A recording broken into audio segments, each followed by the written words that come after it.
Hi everyone. So I'm a marketer and I'm also very intrigued by psychology. That's why today I want to talk about perception and its influence on marketing research and marketing itself. I'd like to start out with a clip. Most of you probably already know it. The one on the left first.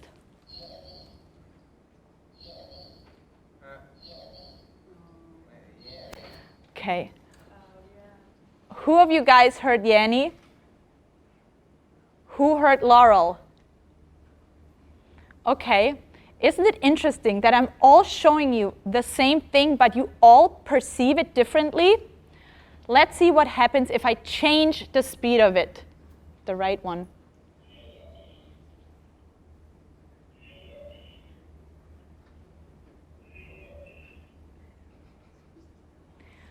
So most people that probably heard Laurel before now heard Yanni. So isn't that interesting that if we change the speed of something, if we change the amount of the same thing, our perception and also our preference for something changes. So I want to show you another example how perception can change when we change the amount of something. And that's with the Coke disaster. Some people maybe know about it. But a few years ago, Pepsi conducted a blind taste test, and it was called the Pepsi Challenge, where they gave a little sip to people of Coke and a little sip of Pepsi. And then they asked, what do you like better? Most people like the sweeter Pepsi more than they like the Coke. So that put Coke under a lot of stress. You know, they got nervous, they changed their formula, they made it sweeter, and then they conducted a blind taste test, and people liked the sweeter Coke more than they did the old one. So they implemented the changes and they put out the new Coke. All right, what happened then? Well, people hated it. They called in, they hated it, they didn't like the test, and Coke changed it back to the old formula and called it Coke Classic. So what happened here? All right, when they did the blind taste test, they gave people a little sip of the drink. What Pepsi knew, well, Coke probably didn't know, is that when you give people a little sip of something, they most likely will prefer the sweeter taste. If you give them a whole can, they won't. So if you give them a take-home test, the results are most likely very different than when you just give them a little sip. So that's something very important to consider as a marketer. Another reason why people called in and hated the new Coke is because they couldn't identify themselves anymore with the new taste. That's not what they grew up with. That's not the taste. That's not the Coke that was given out during times of war. The emotional connection wasn't there anymore, which brings me right to my next point. And I'd like to show you a slide there too, and two songs. If you could play them.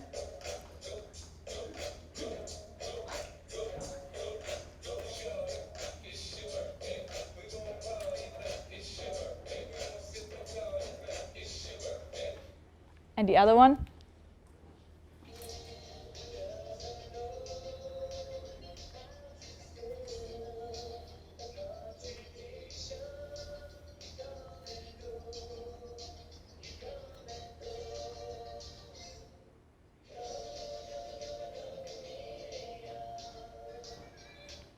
All right, I was trying to find some songs that correspond to our times of puberty. I might be off a few years for some, but hey, the point that I want to bring across here is that scientists and psychologists and neuroscientists have confirmed that songs from our puberty, whatever song it may be for you, they hold a disproportionate power over our emotions. How many times do we hear people say, oh, well, the songs back in the days were so much better, right? Or we all said it. Well, that musical nostalgia is not just a cultural phenomena. It's actually a neuronic command. And, you know, it doesn't matter how sophisticated our tastes grow. When we hear those songs, we get excited. And that's because during the time that we're 12 and 22, our brains undergo a rapid neurological development, and those songs are wired into our brain lobes. And that's also because during times of puberty, we have a lot of growth hormones that do tell us that everything is extremely important, right? I mean, those times of drama. Okay, so now to my next point. most of the people that look at that either see a duck or a bunny. Now, if I put some eggs around it, a little bit of grass, a basket, what would happen? Most likely you guys would all see a rabbit. So what does that mean? That is the power of suggestion. That means that we can easily be primed with a solution to a problem. And that also means that we don't really understand ourselves, right? We don't really understand what's going on. If you ask people to tell you, why they like a certain things, they don't know. There's a study that Norman Meyer conducted where he put 2 ropes in a room and they were far apart and people had to connect them. When they couldn't come up with a solution anymore, he would walk into the room, he would touch the rope and it would like swing a little bit. He then left and the people realized, okay, then they realized they could put them in motion and then they were able to connect the ropes. He then came back and asked them how they came up with the solution. Only 1/3 realized that that they were suggested with a solution, that they were primed with a solution. The 2/3, other 2/3, they came up with complete bullshit stories. Like, oh, I remember a physics class from back in the day, They just didn't understand. They didn't know that subconsciously they were primed with a solution. And if you ask people to explain why they like something or why they dislike something, and you ask them to explain it with words, that might screw their ability to understand why they like something and realize why they don't. And that can also change their opinion about something. If you ask them to explain it with words, they really have to dig deep into their emotional and primal psyche and translate it into a language of like higher, logical, and the more rational world of words and sentences that sometimes they don't have the vocabulary or the understanding for.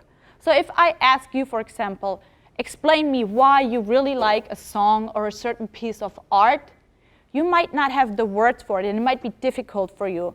But if I force you to tell me in words, you will come up with something. You will tell me something. But it might be bullshit. Or you might just not understand. You tell me it's the lyrics. You tell me it's the beat.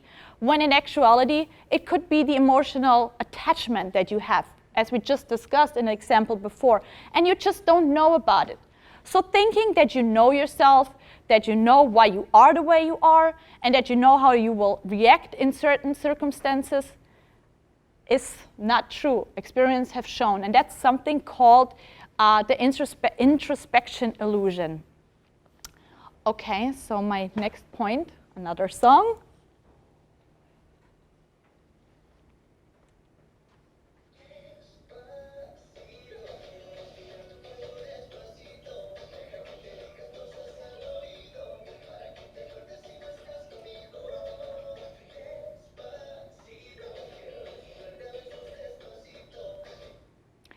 Okay, that was last year's summer hit.